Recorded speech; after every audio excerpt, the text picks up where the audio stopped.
గురు శంకరాచార్య భారతీర్థ స్వామి వారి సప్తతి పూర్తి మహోత్సవం సందర్భంగా 71 మంది విద్వన్మూర్తులకు భారతీ తీర్థ పురస్కారంతో సన్మానించారు. ఆ 70 మందిలో 71 వ్యక్తి గురించి చెప్తాను. 70 మందిలో మన బంగారేశ్వర గారు కూడా ఉన్నారు. ఉన్నారు కానీ లేని వారు ఒకరు ఉన్నారు. వారు మల్లాది చంద్రశేఖర శాస్త్రి గారు ఈ లోకంలో లేరు. అయినా ఆ 71 మందిలో వారి కీర్తి అజరామరమని భారతీర్థ స్వామి వారు స్వయంగా నియమించి వారి పురస్కారాన్ని వారి కుమారుడుకు, నేను అక్కడ ఉన్నాను, మీకు అనివార్యంలో మీరు రాలేకపోయారు. ఆ రోజున ఆ పురస్కారాన్ని, భారతీర్థ స్వామి వారి పురస్కారాన్ని పొందిన ఆ ఘడియలు నాకు ఇప్పటికీ కూడా కళ్ళల్లో మెదులుతూ ఉన్నాయి. అంతటి మహోన్నతమైనటువంటి వ్యక్తి, తెలుగు జాతి అజరామరంగా వారి కీర్తి భాసిల్లుతూ ఉంటుంది. ఇప్పుడు మల్లాది చంద్రశేఖర శాస్త్రి గారి గురించినటువంటి వీరభక్తుడు, విధేయులు, వారి పట్ల అపారమైనటువంటి, నాకు తెలిసి ఒక దత్తపుత్రుడి కన్నా ఎక్కువగా భావించే మహామనిషి, తెలుగు జాతి కోసం అణువణువున కూడా తన అన్ని విధాల సేవలందించే, త్యాగాలు చేసే మహనీయులు శ్రీ జొన్నవిత్తుల రామలింగేశ్వరరావు గారు. తెలుగు భాష కోసం, ధర్మం కోసం, సదాచార సంపన్నులైన బ్రాహ్మణుల యొక్క గౌరవాన్ని, ప్రతిష్ట నిలబెట్టడం కోసం కోట్ల రూపాయలు వదులుకున్నారు. నాకు తెలుసు, ఎన్నో ఛాన్సులు కూడా వదులుకున్నారు. మల్లాది గారి వ్యక్తిత్వం ఎటువంటిదో జొన్నవిత్తుల రామలింగేశ్వరరావు గారి వ్యక్తిత్వం కూడా అలాంటిది. ఎన్నో నిందలు వచ్చినా, ఎన్ని కేసులు వచ్చినా ధర్మం ముందు ఇవన్నీ కూడా చెల్లా చెదరు అని భావించే, మూర్తీభవించినటువంటి ఆత్మాభిమానం కలిగిన మహనీయ వ్యక్తి జొన్నవిత్తుల రామలింగేశ్వరరావు గారు గురు వరేణ్యులైనటువంటి మల్లాది చంద్రశేఖర శాస్త్రి గారికి తనదైన శైలిలో నివాళులు అర్పిస్తారు.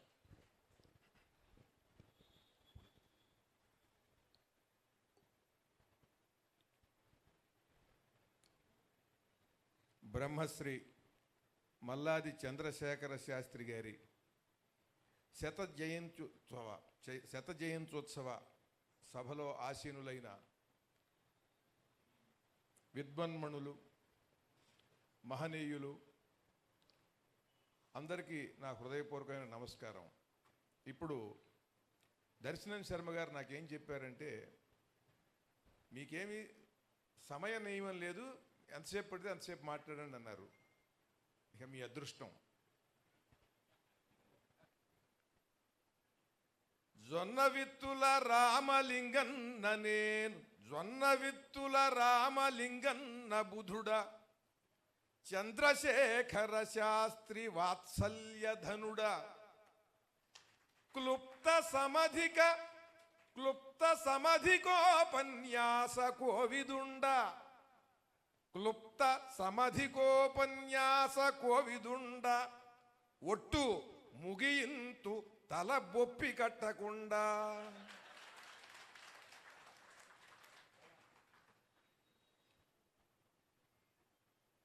భూమి మీద బృహస్పతిగా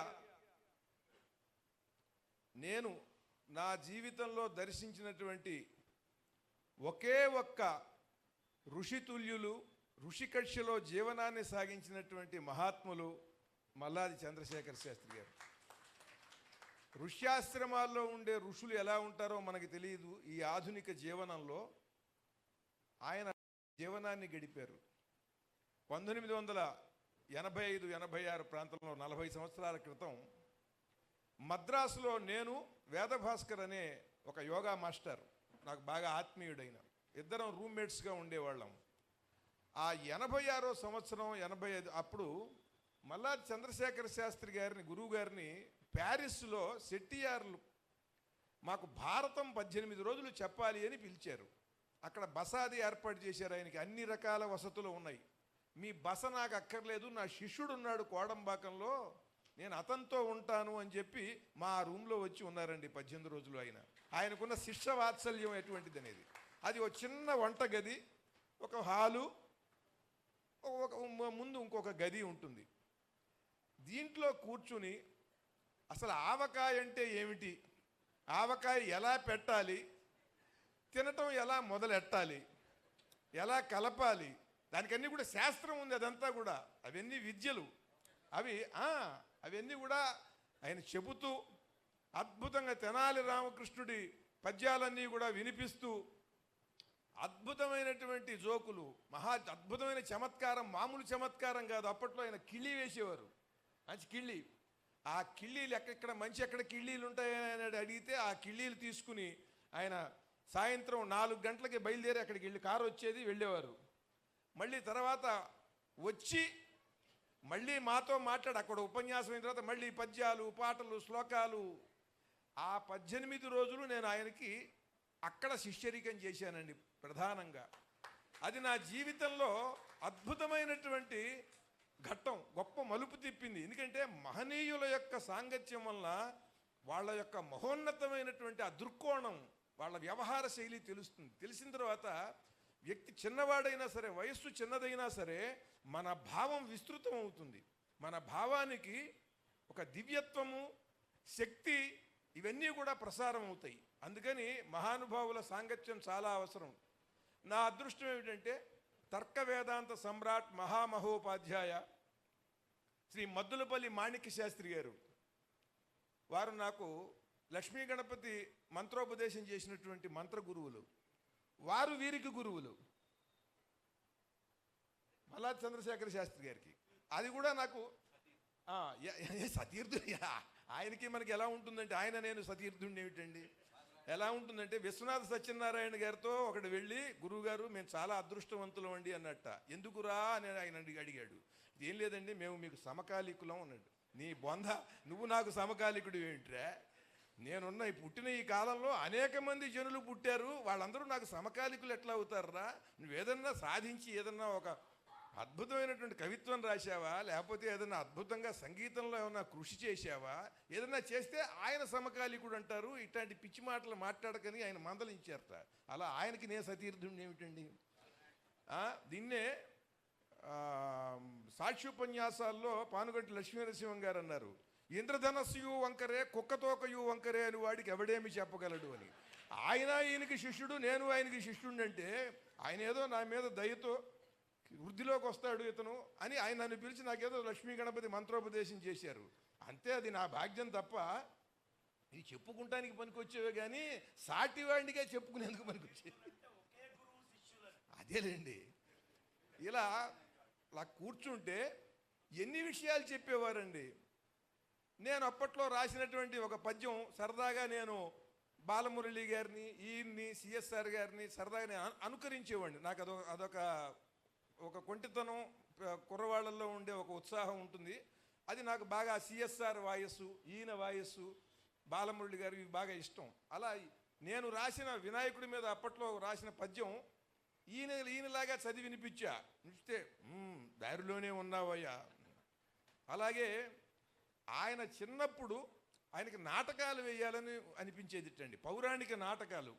ఆ పౌరాణిక నాటకాల్లో కూడా ఆయన ఎడవల్లి సూర్యనారాయణ, జొన్నవిత్తుల శేషగిరిరావు అంటే మా చిన్న తాతయ్య అయిన, అట్లాగే స్థానం నరసింహారావు గారు, కపిలవాయి రామనాథం, అద్దంకి శ్రీరామ్మూర్తి ఎన్నిసార్లు చెప్పేవారోనండి. ఆ అద్దంకి శ్రీరామ్మూర్తిని మాత్రం ఆయన మా అనేవాడు. మా అద్దంకి శ్రీరామ్మూర్తి ఏమి కంఠమయ్యా అని ఆయన అలా పాడేవారండి. నేను అప్పటి నుంచి ఈ పద్యాన్ని అద్దంకి శ్రీరామ్మూర్తిలా పాడాలని నేను ప్రయత్నం చేశా. కుప్పించియగసిన కుండలంబుల కాంతి గగన భాగం బెల్ల గప్పిగొనగా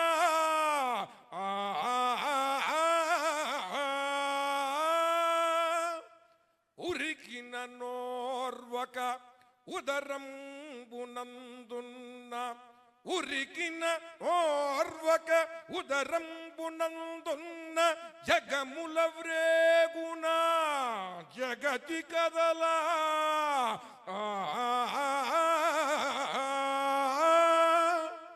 నమితి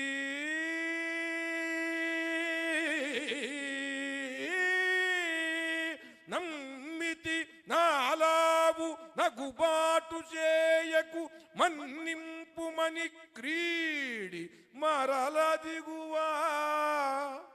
ఇలా ఆయన పాటలు పాడుతూ ఆ పద్యాలు పాడుతూ చెబుతుంటే అవన్నీ కూడా ఆ ముద్రలు నా మీద పడినాయి. అలా ఎన్ని అద్భుతాలండి. అప్పుడు నేను రాసినటువంటి పద్యం ఈయనలాగా చదివి వినిపించే ఆయనకి. గంధపు పూతన కవిత కల్వల పూల సరాల నేత సౌగంధం అరంధజాత చిరుగాలుల సందడి మ్రోత శాశ్వతానంద రసైక భావ కలనాస్వన సద్గుణ గీత వేద శాస్త్ర సంబంధిత నిత్య శోభిత సభాజన సన్నుత యౌత నీ కృపన్ ఆత్మావై పుత్రనామాసి అన్నాయండి శృతులు. ఇట్లా ఆయన ఒక ధోరణి ఉంటుంది. ఆ కంఠస్వరం రాలేదు కానివ్వండి, ఆ ధోరణితో నేను ఆయనతో అంటే బాగుందే, ఆ దారిలోనే ఉన్నామన్నారు. ఇలా మాలో కలిసిపోయి నాకు అప్పుడు 26 ఏళ్ళు. 26 ఏళ్ల ఆయన శిష్యుడు నేను. మా ఇద్దరితో కలిసిపోయి 18 రోజులు ఉన్నారనంటే ఆయన ఆనందంగా ఎవరితో అన్నా సరే ఆనందంగా కలిసి ఉండటం, యోగ్యుడైనటువంటి వాడిని మంచి బోధతో ఒక చక్కని దారిలో పెట్టడం, అలా ఆయన 18 రోజులు ఉన్నటువంటి వాటి ప్రభావం నా మీద ఉంది, నా మిత్రుడు వేదభాస్కర్ గారి మీద ఉంది. అలా 86 తర్వాత 2000 సంవత్సరం, 2001, 2002 అనుకుంటా 3 సంవత్సరాలు నా మిత్రుడు విశాఖపట్నంలో ఈయనతో గురజాడ కళాక్షేత్రంలో రామాయణం, భారతం, భాగవతం మూడు సంవత్సరాలు వారోత్సవాలు చేశారు. భాగవత సప్తాహం, రామాయణ సప్తాహం ఇలా చేశారు. అప్పుడు కూడా నేను వెళ్ళా. అలాగే ఖమ్మంలో ఒకసారి వీరు ఈ సభలు ఏర్పాటు చేశారు 10-15 ఏళ్ల కింద. ఇప్పుడు అప్పుడు వెళ్ళా. విజయవాడలో వెళ్ళా. అలా గురువుగారితో అనుబంధం సుమారుగా ఒక్కొక్కసారి 15 రోజులకో 20 రోజులకో ఒకసారి వారానికి ఒకసారి అలా వెడుతూ ఆయన దర్శించి వారి ఇంట్లో ఉండి మాట్లాడుతూ ఉండేవాడిని. నేను మా సత్యమూర్తి గారు కూడా, సింగపూర్ సత్యమూర్తి గారు, ఆయన చాలా ప్రయత్నం చేశారు సింగపూర్ తీసుకెళ్లాలని. ఆయన్ని రాలేదు ఆయన ఒకసారి వారి ఇంటికి వెడితే, గురుగారు నమస్కారం అండి అన్న. రావయ్యా మహానుభావులు, ఊరకే రారు మహానుభావులు, రా కూర్చో అని అక్కడి నుంచి వచ్చి, సంధ్యావందనం 3 పూటలా చెయ్యలేకపోతున్నానయ్యా, అయితే ఒకటి ప్రాతఃసంధ్యలోనే మిగిలిన 2 సంధ్యలు కూడా కానిస్తున్నా, అలా చెయ్యొచ్చని చెప్పింది శాస్త్రం. ఇలా అంటే ఆయనకి నాకు చెప్పాలని ఏముందండి. 92 ఏళ్ళు 93 ఏళ్ల వయసులో ఆయనకి, అంటే ఇంకో 2-3 సంవత్సరాలకి వారు వెళ్ళిపోతారనగా, అంటే 95, 96 ఉన్నారు, 97 అంటే 94-93 ఏళ్ల వయసులో ఆయన నాతో చెప్పింది, సంధ్యావందనం 3 పూట్లా చేయలేకపోతున్నాయని. అసలు సంధ్యావందనం చేసేవాడెవడు? 97 ఏళ్ల వయసులో 93 ఏళ్ల వయసులో 3 పూట్లా చేయలేకపోతున్నానని ఆయన బాధపడుతూ చెప్పారు. ఎందుకు చెప్పారని అంటే, నాకు ఒక పూటన్నా నువ్వు చెయ్యరా అని దాంట్లో సందేశం ఉంది. నేను అలా అనుకుంటా. నేను మహానుభావులు ప్రేమగా రా, ఊరకే రారు మహానుభావులు, రా కూర్చో, ఎంత వ్యంగ్యం అంటే ఒక్కొక్కసారి రాగానే అండి ఆయనకు ఉన్నటువంటి వాత్సల్యం, ప్రేమ, వచ్చి కూర్చోగానే మళ్ళీ ఎప్పుడు వస్తా వచ్చి కూర్చున్నా నేను, అంతే, అసలు ఒక నిమిషం కూడా మాట్లాడలా, అంటే అంత ప్రేమ ఆయనకి మళ్ళీ రావాలని. అలా ఎన్నో విషయాలు, ఎన్నో అద్భుతాలు, ఎన్నో సందేహాలుంటే చక్కగా విడమర్చి చెప్పేవారు ఆ వయసులో కూడా. ఎక్కడా కూడా ఆయన ధారణా శక్తికి ఎక్కడ ఏ లోపం లేదండి. అల్జీమర్స్ వస్తాయని 60లో 55లోనే భయపడుతున్నారు. ఆయన 97 ఏళ్ల వయసులో కూడా ఆయన నిష్ఠ, ఆయన దైనందినటువంటి వ్యాపారం, ఆ దైవికమైనటువంటి అనుష్ఠానం, అవి ఆయన్ని అలా నిలబెట్టాయి. ఆయనకి ఎక్కడ ఒక అక్షరం మర్చిపోవటం లేదు. ఏ విషయమైనా సరే మళ్ళీ మనకి అడిగితే ఎక్కడెక్కడ విషయాలన్నీ కూడా, ఎక్కడెక్కడ శాస్త్రవాక్యాలు చెప్పేవారు. ఇవాళ ఆయన గురించి స్మరించుకుంటూ ఈనాడు ఎక్కడ ఏ ధర్మకార్యం జరగాలన్నా, సమాజంలో మహాత్ములు మహనీయుల్ని విస్మరించకుండా వారిని సంస్మరిస్తూ జాతి చైతన్యవంతం కావాలని కంకణధారి అయి ఎన్నో వ్యయప్రయాసలకు ఓర్చుకుని ఎవరేమన్నా సరే తాను దృఢంగా ఒక ధర్మదండంగా నిలబడేటువంటి మా దర్శనం శర్మ గారు ఎక్కడ ధర్మానికి హాని జరిగినా, ఎటువంటి విమర్శ వచ్చినా పురాణాల గురించి, సనాతన ధర్మం గురించి, గురువుల గురించి వస్తే పూనుకుని చేసేటువంటి ఒక పాంచజన్యంలాగా నిలబడేటువంటి మా బంగారయ్య శర్మ గారు ఇవాళ ఈ సువర్ణ భారతి గోశాలలో సద్గురుమూర్తి బ్రహ్మశ్రీ చంద్రశేఖర శాస్త్రి గారిని సంస్మరిస్తూ శత జయంత్యుత్సవాలు ఇలా ఏర్పాటు చేయటం, వారిని స్మరించటం, మీరందరూ కూడా భక్తితో, భక్తి ఎప్పుడు ఉంటుంది, ఇంట్లో ఉన్నా ఉంటుందండి, బాధ్యతతో ఇలా వచ్చి కూర్చోవటం ఇది బాధ్యత. చనిపోయిన వాళ్ళ మీద మనకున్నటువంటి శ్రద్ధ అది ఈ బాధ్యతలో కనిపిస్తుంది. ఇలా ఇంత ఈ ప్రాంగణం అంతా కూడా కిక్కిరిసి ఇలా కూర్చున్నారని అంటే ఇది మీ సంస్కారం, ఆ మహాత్మునిపై మీకున్నటువంటి భక్తికి నిదర్శనం. అలా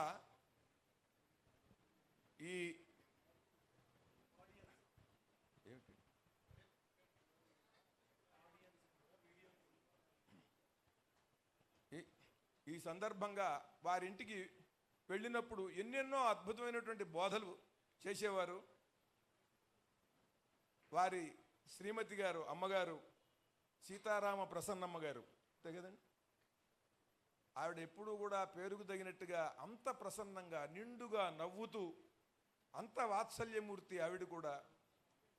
వారు మా మీద చూపించినటువంటి ఆ వాత్సల్యం, చేసినటువంటి బోధలు, ఆ బోధ కూడా బోధ చేసినట్టు కాకుండా సరదాగా మాట్లాడుతూ, ఏదో చాలా చమత్కారంగా మాట్లాడుతూ ఎన్నో ఎన్నో అద్భుతమైనటువంటి విషయాల్ని ఆయన తెలియజేశారు. ఈరోజు ఇక్కడ ఇంత అద్భుతమైనటువంటి సభను ఏర్పాటు చేసి నన్ను పిలిచినందుకు, గురువుగారి పట్ల కృతజ్ఞతతో నేనేమో 4 మాటలు చెప్పేందుకు ఒక చక్కని అవకాశం కల్పించిన మా దర్శనం శర్మ గారు, ఆ దర్శనం శర్మ గారితో పాటుగా బంగారయ్య శర్మ గారు. ఎందుకనంటే వేదిక ఈయనది, పూనిక ఆయనది. పూనికలు చాలామందికి ఉంటాయి, మంచి వేదిక ఉండాలి. వేదికలు ఉంటాయి ఖాళీగా, ఎవడు పూనుకునేవాడు నాదుడు ఉండడు. అలా ఒక రామబాణం గొప్పది, రామబాణం గొప్పది అంటాడు. రామబాణంతో వీళ్ళు పొడుస్తాడు ఏమన్నా రాక్షసుణ్ణి? బాణం వెయ్యాలంటే కోదండం ఉండాలి. అలా రామబాణము కోదండంలాగా మీరు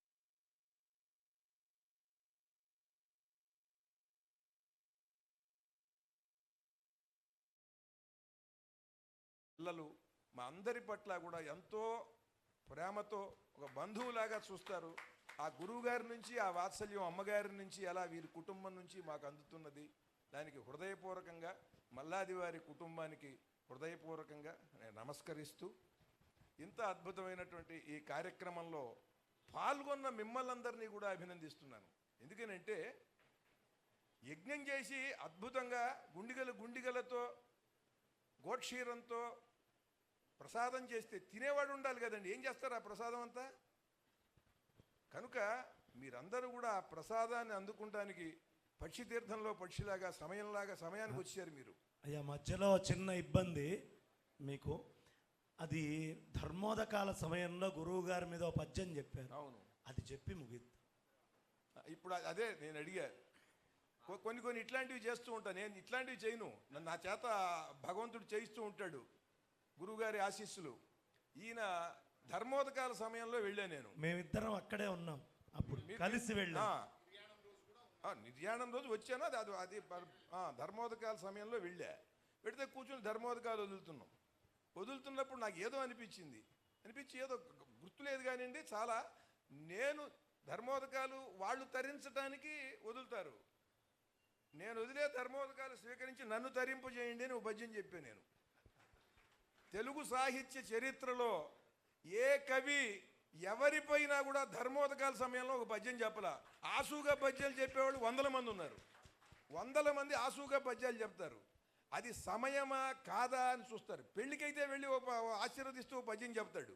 వాడు పుట్టినరోజు అంటే అవతల వాడికి వెళ్ళి ఓ పద్యం చెప్తాడు. ఇప్పుడు నేను కూడా సందర్భాన్ని బట్టి ఓ పద్యం చెప్పా. క్లుప్త సమధికోపన్యాస కోవిదుండా ఒట్టు ముగియంతు తల బొప్పి కట్టకుండా అని. పద్యం చెప్పటం కాదు, ఈ సమయంలో పద్యం చెప్పటం ఎక్కడ తెలుగు సాహిత్య చరిత్రలో లేదండి. ఆ భాగ్యం నాకు కలిగింది. అది ఎందుకు? ఆ మహానుభావులు అంటే ఆయనకి నా మీద ఎంత ప్రేమ, నా కవిత్వాన్ని ఆయన ఎంత ఆస్వాదించి వారు, అట్లా ఆయన నా చేత ఒక పద్యం చెప్పించుకున్నారు. తెలుగు సాహిత్య చరిత్ర ఆ పద్యం తీసుకొస్తాం, మీకు యూట్యూబ్లో చెప్తాం, ఫేస్బుక్లో అట్లా పెట్టాం, మీ దగ్గరే ఉంది. అది తెలుగు సాహిత్య చరిత్రలో ఇక్కడ ఇంతమంది సాహితీవేత్తలు ఉన్నారు, ఇంతమంది కవులు పండితులు ఉన్నారు. ఎక్కడన్నా సరే తిరుపతి వెంకట కవులు చనిపోయారు, ఎవరన్నా ధర్మోదకాలు ఎంతోమంది వదులుంటారండి. ఏమండి అటువంటి మహానుభావులు ఎంతమంది, వేటూరి ప్రభాకర్ శాస్త్రి గారు ఎంతమంది ఉన్నారు. అసలు వాళ్ళ ధర్మోదకాల సమయంలో పద్యాలు చెప్పలేక వాళ్ళకి ఎందుకునో రాలా, అది నాకెందుకునో వచ్చింది. అది ఆయన ఆశీస్సులు. నమస్కారం.